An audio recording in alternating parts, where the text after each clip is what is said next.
Have you ever wondered to yourself, why is basketball in the UK so overlooked? I mean, let's really talk about it for a second. When you walk around to the local parks, you barely see any basketball rims. When you walk around to your local stores, there's barely any basketball hoops, shorts, shoes, or anything of that nature. So I'm here today to tackle the issue of why basketball in the UK is so overlooked and so overshadowed. My name is Daniel Domingos, and I really want to cast the issue of why basketball is overlooked and overshadowed in the UK. So even if you're a casual basketball fan or a massive fan like myself, I want you to think of the top 3 players that you know. So you might know people like LeBron James. Oh, blocked by James! LeBron James with the rejection. You probably know Stephen Curry. They do have a timeout. Decide not to use it. Curry, way downtown. Bang! Bang! Oh, what a shot from Curry! You probably even know James Harden. Terry to Harden.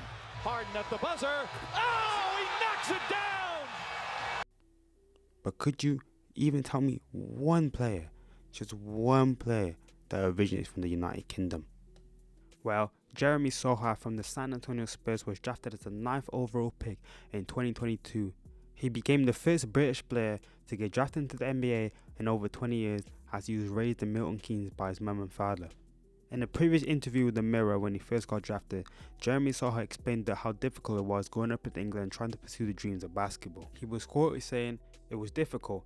Some people didn't get it, as it was unheard of for people out here to get into the NBA, but I always had the mentality that if I want to do it, I can do it." But that really shouldn't be the case in my opinion. From a country like England, who pride themselves on being really good at sports like football, rugby and cricket, why did we have to wait 20 years for one of our own people to get drafted into the NBA? Well, I did some research to really find out what is going on behind the scenes with basketball in this country. Well, first of all, let's look deep into the FIBA World Rankings. If you don't know what FIBA are, they are the International Basketball Association, and they always release a ranking every year to see the best basketball nations in the entire world. While looking at their rankings, I've noticed that the Great Britain, as they state on their website, so that's including Wales, Scotland, England and Northern Ireland, are 48th in the entire world, with way smaller countries way ahead of them like South Sudan, Venezuela, Turkey, Angola, Cote d'Ivoire, Nigeria and Cape Verde, just to name a few.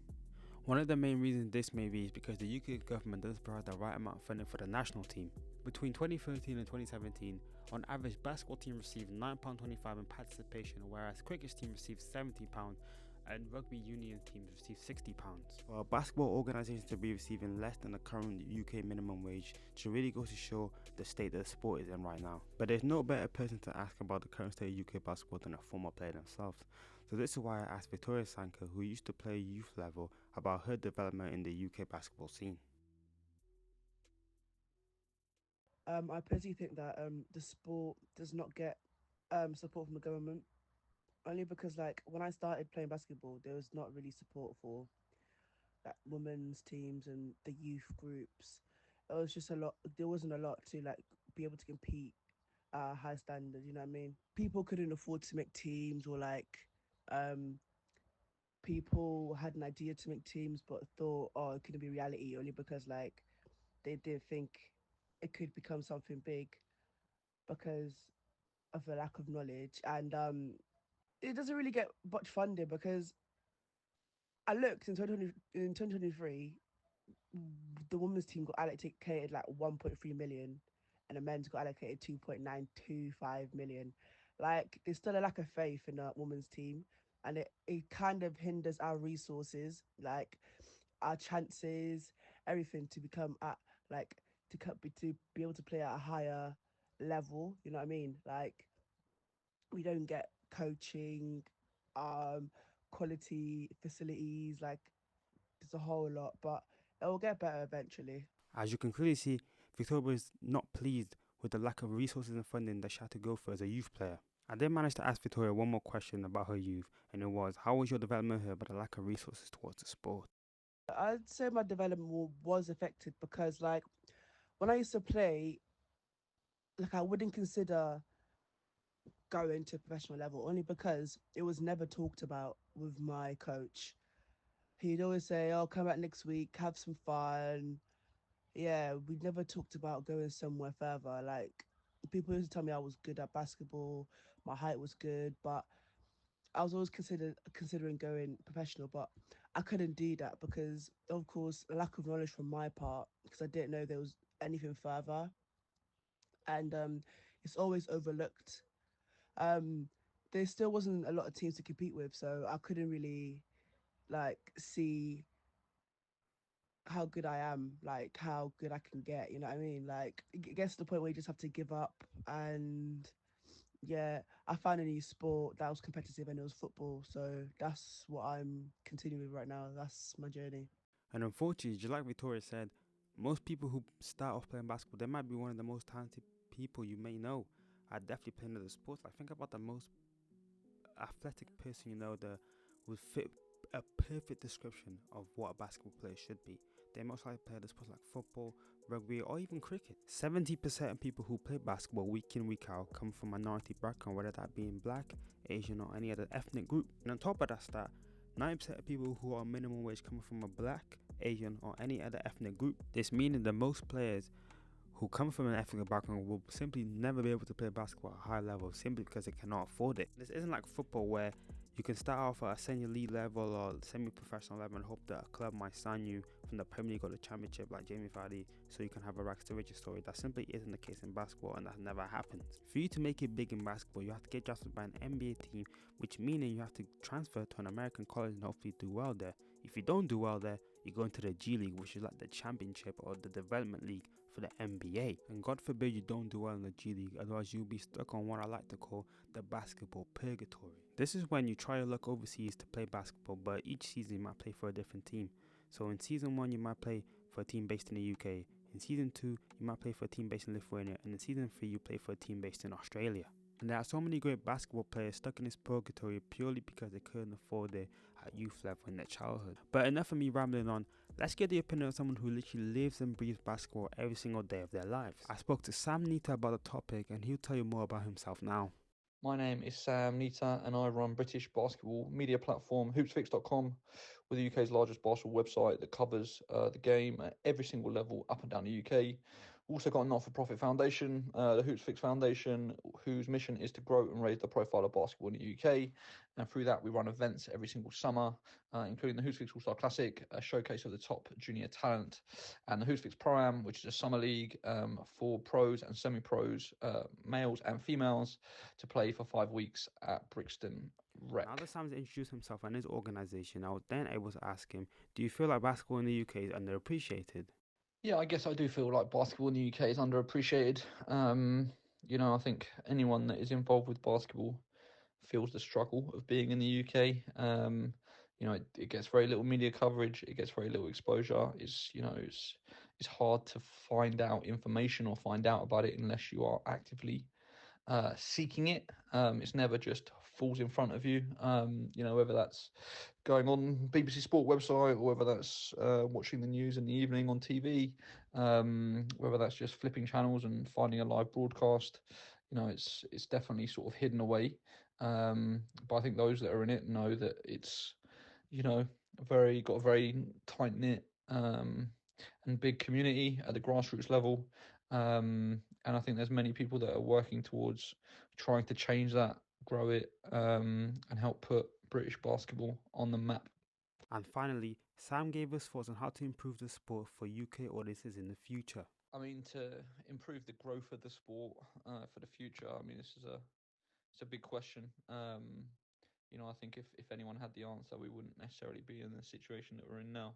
I always say that the reason that basketball maybe struggles a little bit in the UK is it's sort of this perfect storm of a multitude of factors that all come together to create the situation that we're in. Whether that's the lack of facilities, so it's very hard for people to get court time in practice, whether that's the level of coaching, whether that's the level of competition. All of our top young talent leaves the country as young as possible. Whether that's funding, that's something that people always like to point to, is that the sport is drastically underfunded. Whether that's the media exposure, there's a bunch of stuff that I think all needs to be tackled at the same time if we're gonna grow the audience. I think that if we're really going to change the game, everyone needs to take sort of a level of personal responsibility for where it's at and look at what they can do to help. I think it's too easy for all of us to complain about British basketball and say, it's not as big as it could be, or it's not funded enough. But very few people are actually saying, well, what can I actually do in my little area? Whether it's hanging up nets on my local court, or whether it's setting up a basketball club, or setting up sessions, or setting up a league, to try and grow the sport in their little pocket. So I think, if we're ever going to change the game, I think it takes a collective responsibility for all of us to do our little bit, and all of those little bits will come together to make a whole that will improve the sport over the long run. I also had the chance to speak with Dan Harrison, who was one of the board members for the Birmingham Rockets Basketball Club. Okay, so I've worked in media in the West Midlands for about 20 years now.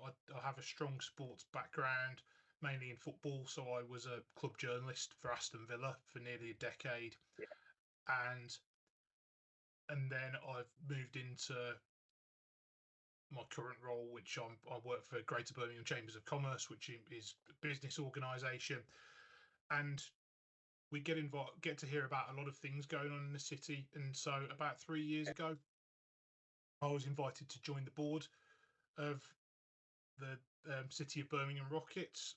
The sort of social impact that it has here in Birmingham. The club, we've got 1,300 young people playing the game from kind of first team level, where we've got a men's and women's team playing in the national leagues, all the way down to like schools programs, and then everything in between from like competitive national league youth teams from under 18s downwards, community programs, summer camps, and then just kind of casual like recreational participation, where people who just want to come and have a go can come and play in like a casual leisure league sort of game as well. So once I found out about the reach and the impact that this club was having, I was really excited to get on board, and then also develop my knowledge of the sport and see how I could use my experience to help the club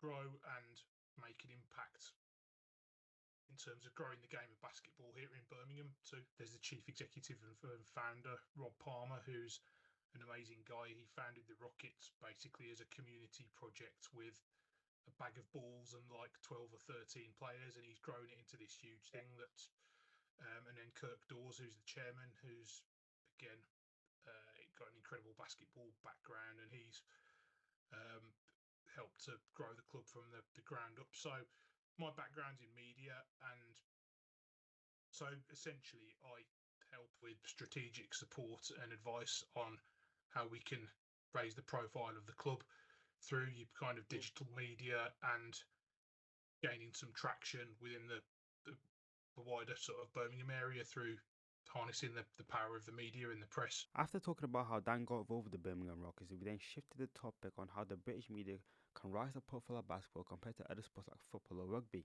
Part of the problem is football has saturated so much of the sports media market. I mean, if you look at the TV schedules now, it's almost 12 months a year, because you've got expanded competitions. So even during the football season, there are games on every night because the competitions all seem to be getting bigger. The TV deals seem to be getting bigger. Then if the season finishes, you roll into internationals, and they've become expanded as well. So there's less space in the TV calendar, if you like, for other sports. And then the other side of that, if we're being brutally honest, I think the strategy and the thinking from the governing bodies of basketball could be a bit more proactive in this, because netball can manage it. Netball's on TV. I think if you're going to be a thriving sport in the UK, you need to have a TV deal, which is a bit of a problem. And then the other side of it, from a media point of view, I suppose it goes hand in hand with the demise of kind of regional and hyper-local newspapers, because 20, 25 years ago, Birmingham had a very successful professional team in what's now the Super League, but used to be called the Budweiser League. Birmingham had a very successful team called the Birmingham Bullets, who sadly folded in the early 2000s, I think. And at that point, that sort of top tier of British basketball was doing so well, but you had newspapers like the Sports Argus here in Birmingham that came out on a Saturday. It was a dedicated sports paper, and you would get match reports, all the scores and league tables, not just on the professional team in the area, but they would cover all the regional leagues too. So the West Midlands leagues that kind of feed down from that. So it's just a lot more visible and in people's consciousness, really. There needs to be more joined up thinking bit, really, because you've got Basketball England, who operates the National League and the sort of English programme. You've got the British Basketball Federation, which is like the overarching governing body. Then you've got the Super League, which is the professional league, completely separate, operates a bit like the Premier League in football, where the clubs are the shareholders. It's one vote, one share. That's a whole story in itself, because a dispute at the moment who's going to have the license to operate the professional league. So without really needing to get too deep into the intricacies of that, the fact that you've got three parties really trying to run the same game with their own vested interests, it doesn't really lend itself to having a joined up strategy to make the game a success, really. We then start talking about if the game is too Americanized for European audiences, or do we need to make our own thing? Obviously, the NBA is very popular. That's always going to be the elite, and people in the UK will obviously watch that. I don't know what the viewing figures are for the NBA in the UK. Obviously, the time difference doesn't really help, but I'm sure there are plenty of people who do stay up to watch games.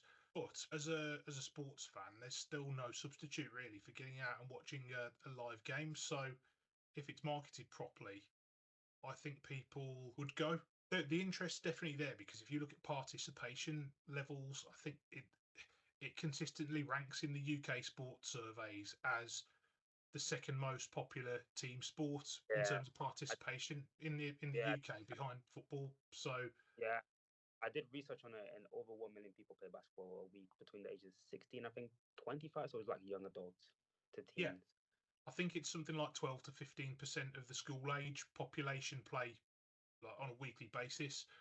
Yeah, and that beats that beats cricket, it beats rugby. But the problem is, up until recently, I think the funding for it was comparable to like surfing and skateboarding and fencing, which is like crazy, really. And I think for the recent Olympic cycle, obviously we've just had the Paris Olympics last year. The basketball program for the Olympics for Team GB was given, I think it was £1.3 million,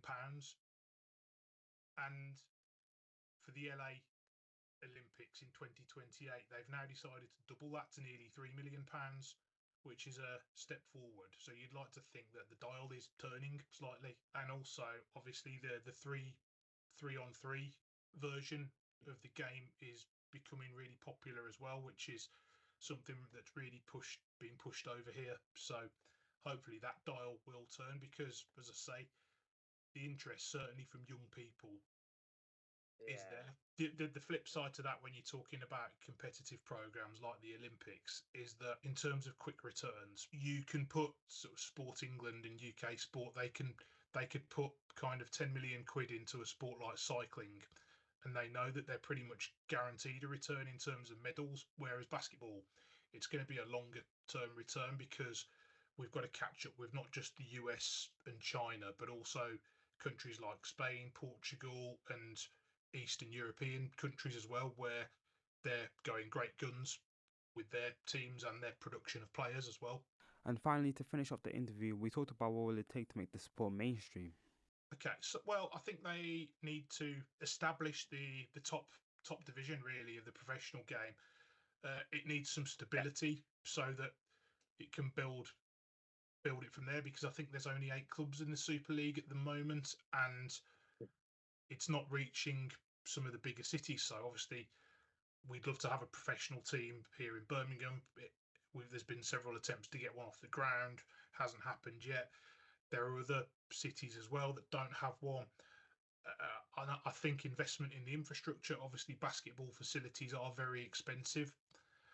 So there aren't a lot of, in terms of putting on a spectacle, there aren't a lot of show courts in the UK. I think Newcastle and Glasgow have got their own facilities in the professional league, and London are talking about, the London Lions talking about building a new purpose-built arena, and then that filters down then from to the sort of multi-use for the community as well. So there's better infrastructure so that more people can go and play and watch.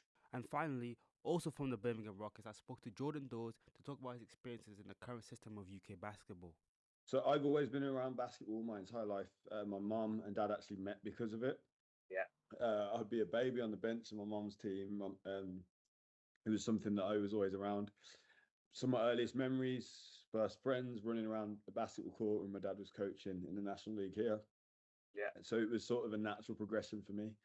That being said, I never played National League until I was 14. So what happened was my journey, it was, early days. I remember VHS, watching it, and then I'd be in the hallway dribbling the ball, doing my mum and dad's head in, going through all of these motions. But it was something that was definitely entwined amongst our family.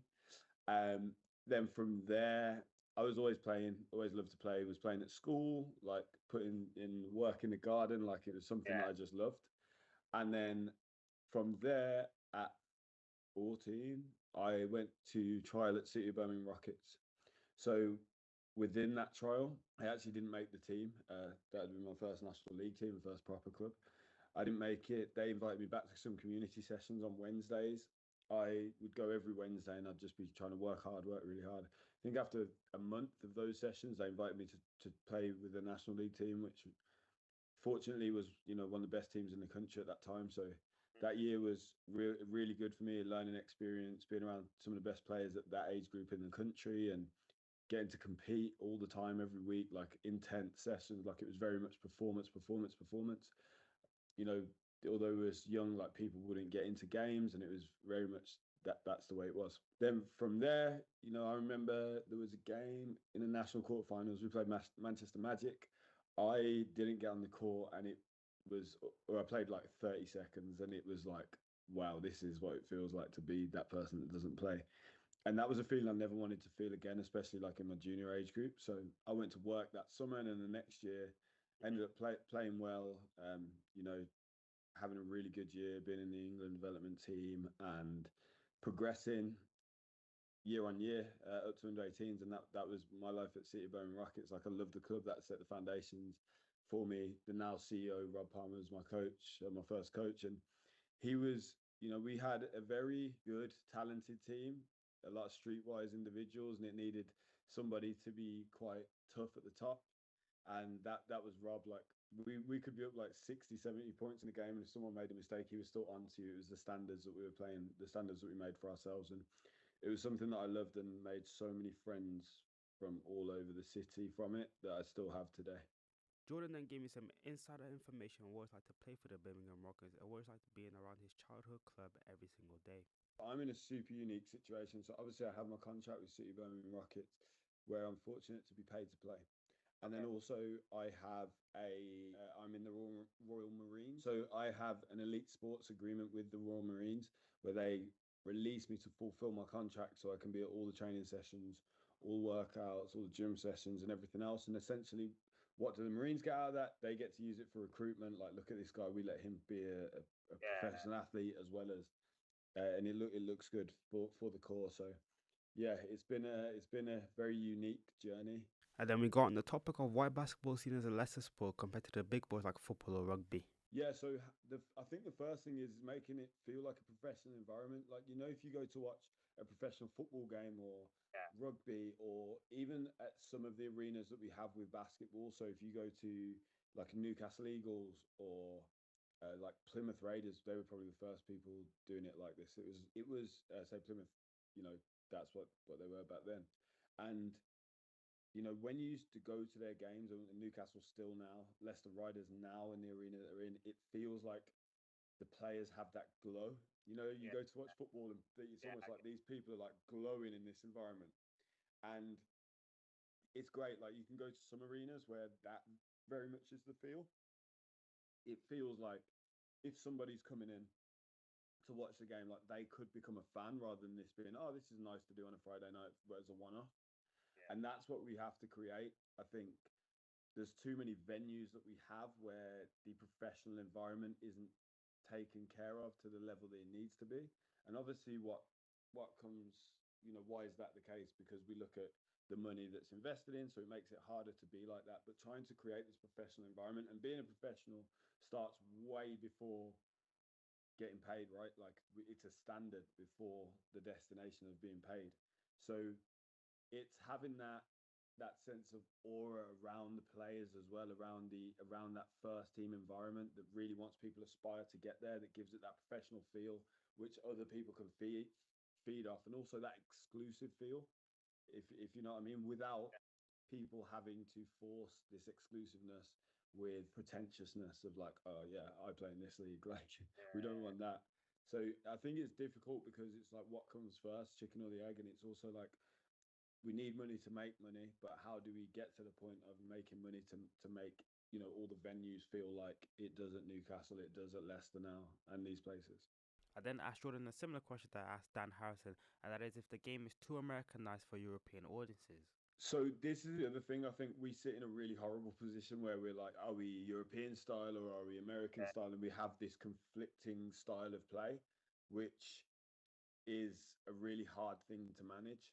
So I think if we were able to find a position that nailed the style of play, and I think, one of the best teams that do that in one sense, in terms of, everybody scoring the basketball and not having sort of a main guy. Leicester Riders do that, and that was a program that I was fortunate to come through. But right now we stick between the two styles, which gives us a very in-between feel. So I think, being able to adopt more of one style, but that starts at the grassroots level and coaching that all the way through. And I don't think we'd be athletic enough and have the amount of players to adopt that American style, which means we have to lean into more European. But then everybody watches the NBA. So how do we make that European style more accessible?